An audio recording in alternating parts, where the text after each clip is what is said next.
Justicia o limpieza de archivos. El sistema penal venezolano se declara en metástasis. Una vez más, el quirófano está siendo preparado nada más y nada menos que por la Asamblea Nacional en Venezuela para extirpar otro tumor. Pero, ¿y quién vigila al cirujano?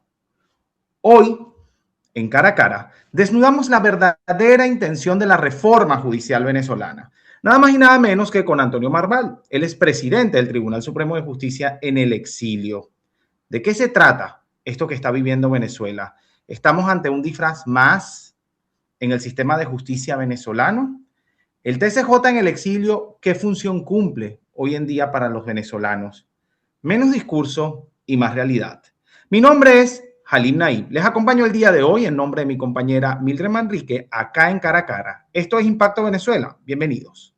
Antonio, bienvenido a Cara a Cara el día de hoy para un tema tan interesante en vista de que se está reestructurando de cierto modo el sistema de justicia venezolano. Y hago las comillas porque nosotros estamos viendo hoy un cambio que no es tan real cuando vemos a la misma presidenta del Tribunal Supremo de Justicia. O sea, cuando vemos a Caricia Rodríguez siendo ratificada como presidenta del Tribunal Supremo de Justicia, ¿dónde está el verdadero cambio en el sistema de justicia venezolano? ¿Qué está pasando? Estamos ante una purga interna de Maduro o de toda la sombra que dejó Maduro. Estamos ante una toma de institución, pero con los mismos rostros. Yo quisiera saber dónde está el cambio. ¿Por qué? Porque habían pasado de 32 magistrados a 20 magistrados por un tema de eficiencia. Luego volvieron a 32 por un tema de celeridad. Vemos a la misma cara en la cabeza del Tribunal Supremo de Justicia. Vemos que los Rodríguez parece, o el clan Rodríguez parece no confiar en la estructura que dejó o que heredaron del gobierno de Nicolás Maduro. Y esto parece más una purga interna que realmente una reestructuración con verdadera intención de justicia en el país. Sí, correcto. Ali, muchas gracias, Impacto Venezuela, por esta invitación. Lo que sucede en Venezuela en realidad no es una reorganización o una reinstitucionalización de la justicia. Lo que sucede en Venezuela es precisamente tomar el control político también de la justicia como lo han tenido en todos estos años.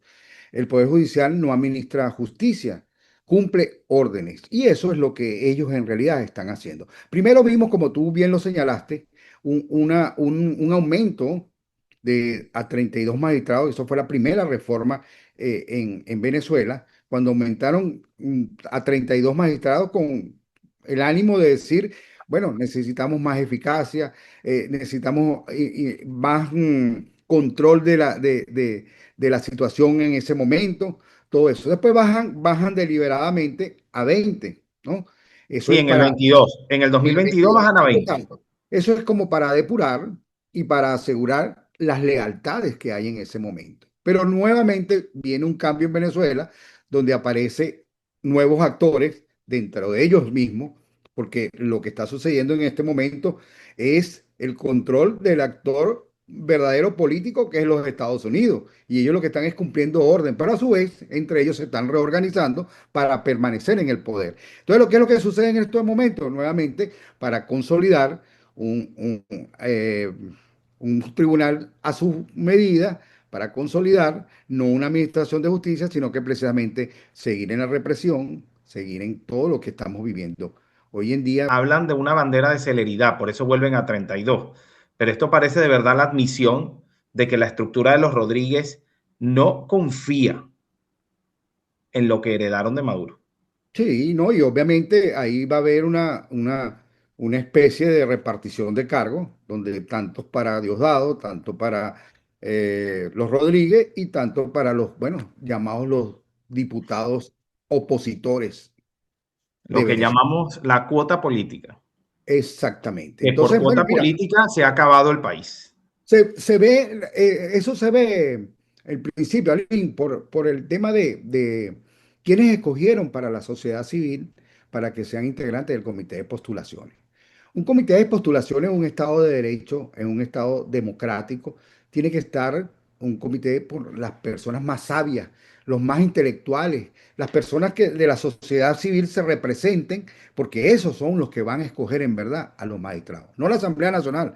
La Asamblea Nacional es lo que hace levantar la mano y votar, pero la verdadera escogencia es el comité de postulaciones. Bueno, veamos el comité de postulaciones que están en los actuales momentos y ahí vamos a ver, a contrastar qué sucede en realidad.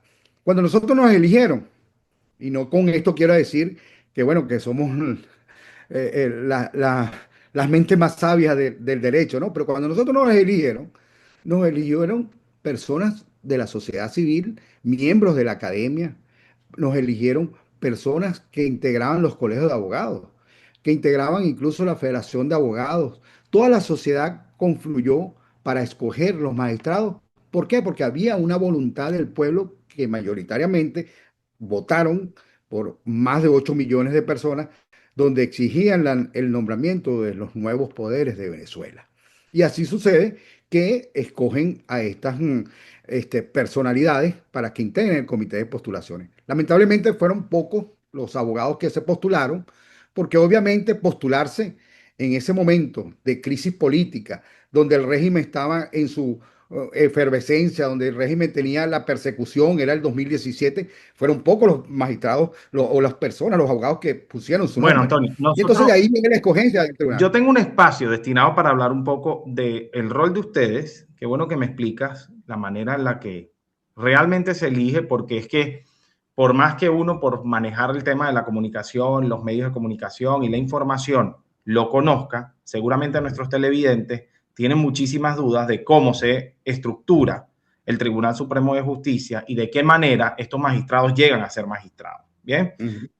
Pero vamos a hablar un poco del TCJ en el exilio, pero más adelante, porque es que hoy se habla de una metástasis en el sistema penal, pero el diagnóstico huele más como a un blindaje, ¿bien? De estas personas que están hoy en el poder de Venezuela.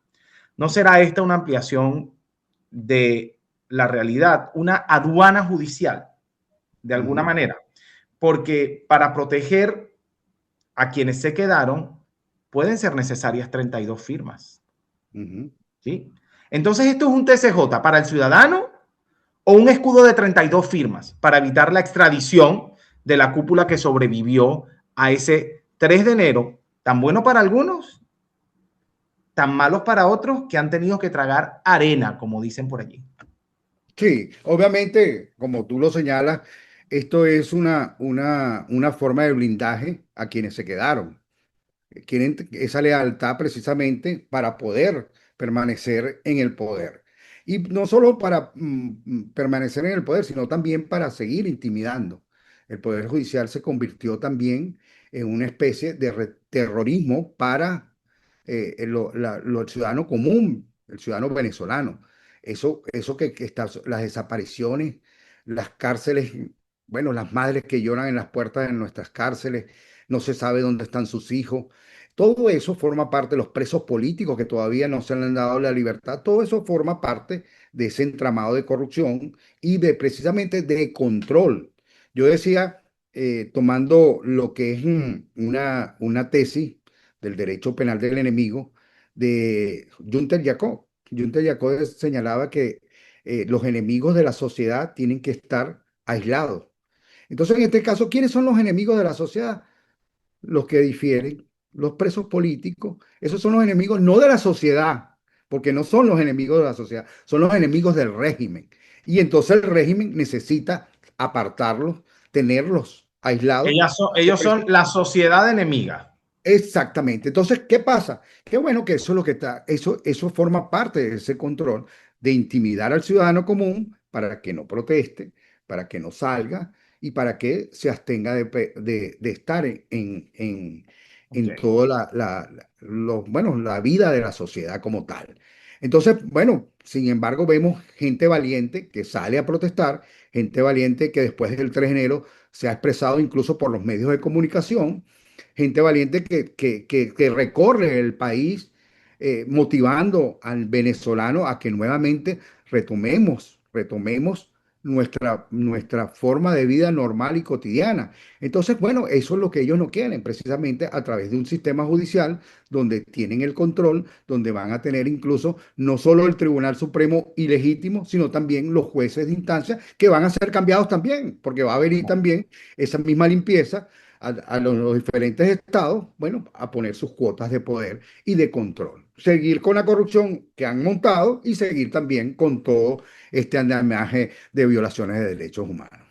Pero a partir de lo que está diciendo, a mí en particular me sorprende que mientras en Venezuela la justicia no camina, en Washington el presidente de los Estados Unidos, Donald Trump, aplaude de cierto modo los avances del eje Rodríguez, y digo avances entre comillas. Ujú. Y la comunidad internacional parece cómoda con este esquema que tiene más forma que fondo, sin duda alguna.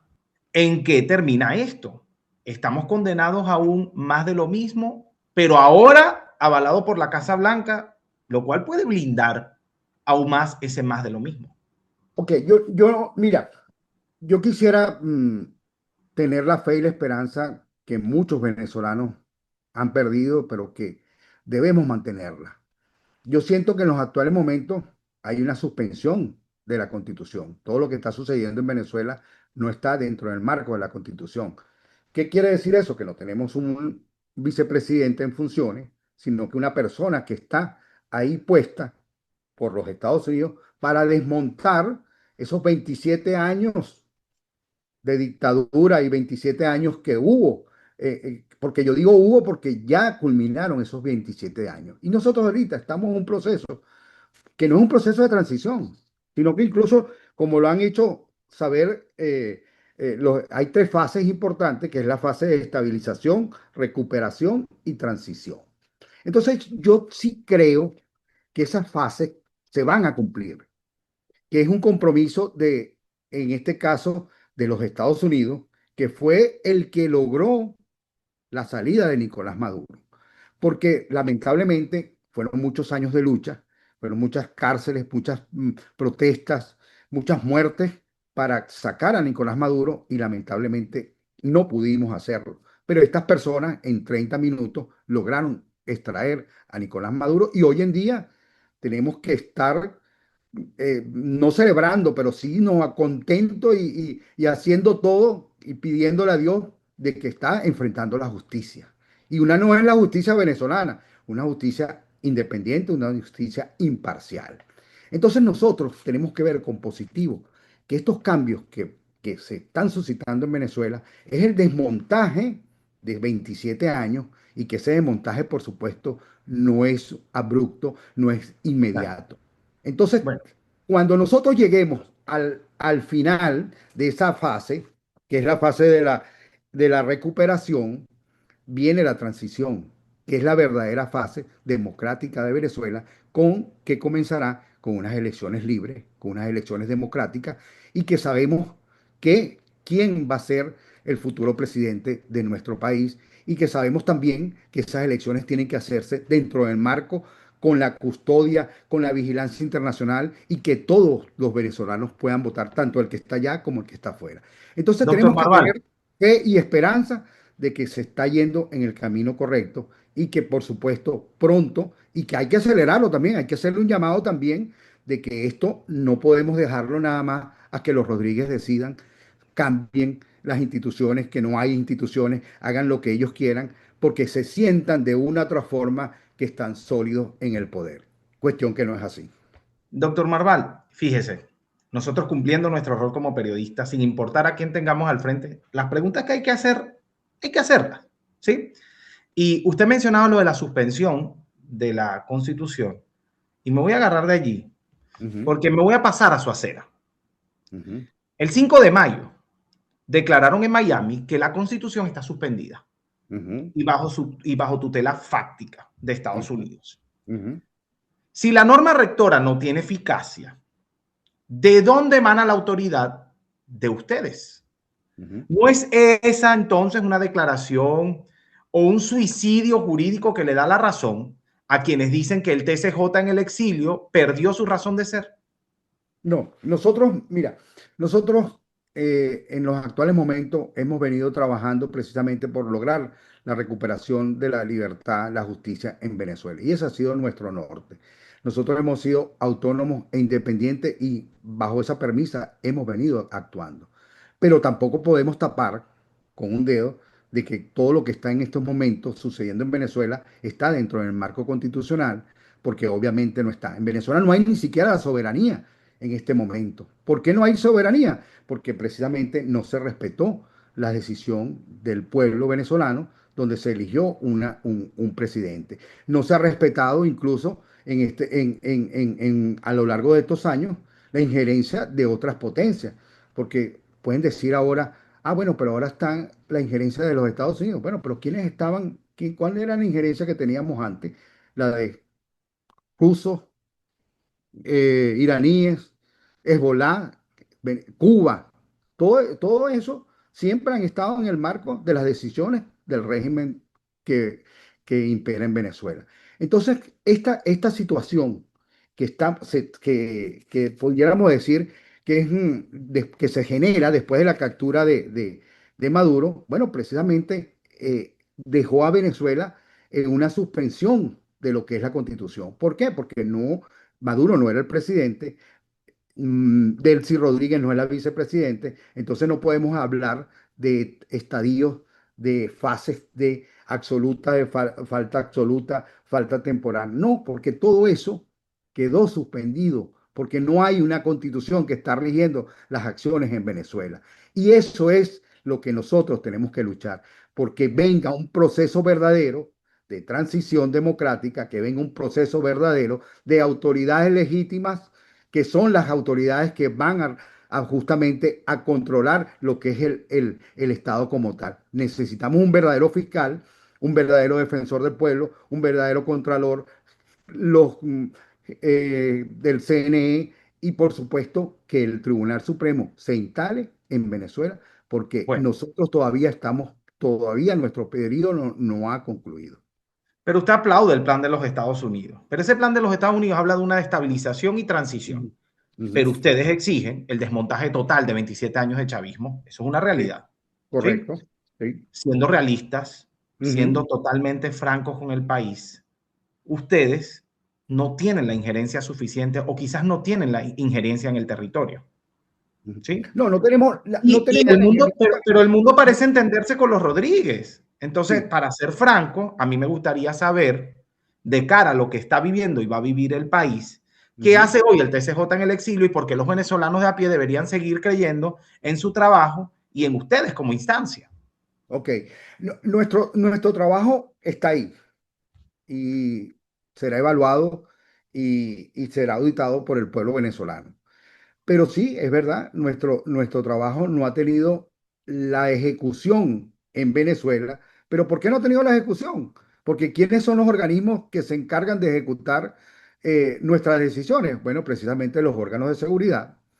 Sabemos que obviamente los órganos de seguridad en Venezuela no van a estar a disposición para cumplir con nuestras decisiones. Nosotros sentenciamos a Nicolás Maduro en el 2018 y eso fue un juicio que no nada más lo hicimos los magistrados.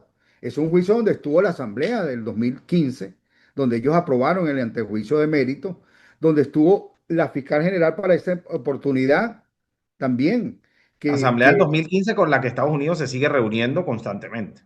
¿entiende? Todo eso significa que ese juzgamiento, al tener tres poderes constituidos en el Estado, quiere decir que ese juzgamiento, a pesar de que fue en territorio fuera de Venezuela por la situación que estábamos viviendo, esa sentencia quedó ahí. Esa sentencia quedó plasmada y esa sentencia no se ejecutó. ¿Por qué? Porque ¿quiénes les corresponderían haber ejecutado? Bueno, la Fuerza Armada, los organismos de seguridad, el 6CPC, la Policía Nacional, y sin embargo no lo hicieron. Entonces, claro, obviamente nuestras decisiones no se cumplen allá, pero nosotros seguimos haciendo el piso jurídico para que precisamente esas decisiones y esos actos que hemos realizado sirvan en el futuro en la Venezuela democrática y en la Venezuela que tiene que venir. Porque estamos también trabajando en lo que es la reinstitucionalización del sistema de justicia. Y sobre todo, lo más importante, y lo más importante que sabemos que no le gusta no nada más a los del régimen, sino que también a muchos de la oposición no le gusta que nosotros seamos autónomos e independientes. ¿Están siendo consultados sobre ese particular por parte de los Estados Unidos en ese proceso de reestructuración? Nosotros, bueno, justamente el día de nuestro pronunciamiento de los magistrados, acudieron representantes de tanto del Congreso de acá de los Estados Unidos. Ok, Nosotros, de una u otra forma, hemos tenido nuestro trabajo y como la mayoría de nuestros magistrados están acá, la mayoría de los magistrados hacemos vida en los Estados Unidos, uno en Florida, otro en Houston. Estamos en varias partes y la gran mayoría están acá, pero tenemos también ok. magistrados que están en Chile y en Panamá, en Colombia y en España. Y Bueno, nosotros acudimos, hemos ido a la Fiscalía del Distrito número 3 para consignar escritos donde evidenciábamos que Nicolás Maduro no era el presidente y que no podía tomar dinero del erario claro. No, público, pero del erario ciertamente no es lo venezolano. mismo, doctor Marval, buscar a que lo busquen a uno. Cuando yo le pregunto, ¿están Obviamente. siendo consultados? Es que vengan y le busquen y le consulten. Miren, ¿cómo creen que debe ser la reestructuración? ¿De qué manera se debe hacer? Pasamos de salas a cortes constitucionales, reestructuramos el Tribunal Supremo completo. O sea, yo creo que eso es realmente una consulta, pero bueno, ya veremos si eso llega en algún momento, cuando llegue el momento de hacer esos cambios. Pero finalmente, yo quisiera saber si el TCJ entonces se reformó a la medida del Rodriganato, para llamarlo de alguna manera. Ujú. El CNE entonces será su espejo. Y eso preocupa, porque la oposición insiste en vender garantías electorales, pero parece que los árbitros electorales serán los mismos rostros del 2024. Bueno, hasta ahora Entonces, sucedió. ¿hay alguna esperanza real de institucionalidad o solo estamos viendo el reciclaje de los mismos intereses? Bueno, hasta ahora lo que ha sucedido ha sido una muestra de que eso va a pasar. Designaron un fiscal general afecto al régimen de los Rodríguez. Designaron una defensora del pueblo afecto también a ellos. Y el CNE va a ser el espejo, Y tal el cual. CNE va a ser el espejo, no va a Pero entonces cambiar. tenemos alguna esperanza de realmente recuperar la institucionalidad. Entonces, ¿para qué la oposición está vendiendo unas elecciones libres y No, pero transparentes? es que, no, es que la institucionalidad no la vamos a lograr con ellos. La institucionalidad va a venir precisamente en esas fases que se está viendo la estabilización, ¿ok? Y cuando venga la fase de la justicia transicional o de la transición como tal democrática. En esa fase es que verdaderamente va a existir la posibilidad de tener un tribunal supremo, de tener un defensor, de tener un fiscal y el desmontaje de todo esto que está sucediendo actualmente. Olvídense que con estas personas, con este CNE, con estos defensores, con este fiscal y con ese tribunal, ilegítimos todos porque nacen de la ilegitimidad, no va a haber esa posibilidad de esas elecciones. Va a existir la posibilidad de elecciones cuando venga el proceso de transición democrática que Bueno, hay en Venezuela. el tiempo se nos fue volando, doctor Marval, pero estoy agradecido con Un usted. Yo tengo placer. una última pregunta. Habló usted de justicia transicional y nada más quiero que me responda con un sí o un no, porque la justicia transicional también contempla el perdón. ¿Va a perdonar el doctor Marval si le toca ser presidente del Tribunal Supremo de Justicia todos los delitos a todas las personas? Porque hay unos que no Mira, prescriben y no deben ser perdonados, pero parece que están eso, blindándose para que sean perdonados por esos delitos. eso es muy importante. No se puede confundir perdón, ¿ok? No se puede pedir con impunidad. No puede haber impunidad Hoy porque que la hay justicia en Venezuela, transicional, hoy que hay impunidad y se están brindando contra la impunidad. Perdón puede haber en el sentido de que nosotros los venezolanos tenemos que reencontrarnos como mientras hermanos el de delito todos. sea perdonable. Pero el delito no se perdona, la impunidad es una cosa y el perdón es otro. O sea que Claro, aquí no va a haber ese perdón de que están apostando muchos de ellos. ¿Ok? Igual como ni que hagan la nosotros, amnistía que hagan. eso iba a tocar el tema de la amnistía. Nosotros no tenemos por qué pedir perdón. Los venezolanos no tienen que pedir perdón por esa ley de amnistía que Totalmente. prácticamente quiere que pida perdón. No, los que tienen que pedir perdón son ellos, Porque no los además venezolanos. automáticamente pasas a reconocer tus delitos. Entonces, Empiezas a pedir perdón por cosas que no hiciste, la empiezas a amnistía es una reconocer que las institución tan hiciste. importante, Jamín. La amnistía es una institución tan importante que no quedó plasmada en esa ley y tampoco está siendo en este momento tramitada como lo que en verdad es una amnistía. La amnistía lleva a la reconciliación, lleva de verdad, ¿ok? Que las personas puedan salir de nuestras cárceles y puedan también volver a nuestro país. Eso no es Ellos una están amnistía, marcando quizá un precedente para protegerse a ellos mismos en el futuro. pero no habrá impunidad. Bueno, estábamos hablando con el doctor Antonio Marval, presidente del Tribunal Supremo de Justicia en el exilio. Les tocará a ustedes evaluar, señores, si creen en sus palabras, si no, enfrentar las ideas, escuchar a todos los sectores del país y poder evaluar realmente si esta narrativa, número uno, nos va a llevar a buen término y número dos, pues estamos al frente de una persona que realmente está ejerciendo una función en el país. Nosotros cumplimos nuestra responsabilidad de preguntar, el doctor Marval cumplió su responsabilidad de responder y les toca a ustedes entonces evaluar quién tiene la razón en este particular, qué pasa con la reestructuración del Tribunal Supremo de Justicia. Estamos blindando a los que sobrevivieron al 3 de enero, realmente son 32 firmas adicionales para poder proteger a esos que sobrevivieron a la captura de Nicolás Maduro. Eso ya lo veremos. Señores, agradecido con Antonio Marval. Hoy en Cara a Gracias, Cara pusimos frente a frente la narrativa del poder en Caracas con la realidad del exilio. Las cartas están sobre la mesa. Ustedes les toca decidir quién tiene la razón. Soy Halim Naim. Les acompañé en nombre de mi compañera Mildred Manrique y esto fue Cara a Cara por Impacto Venezuela.